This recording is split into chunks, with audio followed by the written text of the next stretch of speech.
નમસ્કાર, આપ જોઈ રહ્યા છો નેશન પ્લસ ન્યૂઝ. હું છું આપની સાથે હેતલ ભગત. આમોદ તાલુકાના પુરસા ગામે એક આશ્ચર્યજનક માછલી જોવા મળી હતી.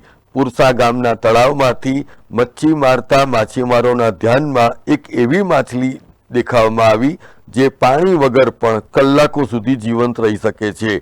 અને માછીમારના કહેવા પ્રમાણે આ મચ્છીને જોવા માટે લોકોના ટોળા એમના ઘર સુધી આવી પહોંચ્યા હતા. જ્યારે સ્થાનિકોએ આ માછલીને પોતાના ઘરે લઈ જઈને તેનો વિડીયો બનાવીને આનંદ અનુભવ્યો હતો. Sandeep Dixit, Nation Plus News, Amod.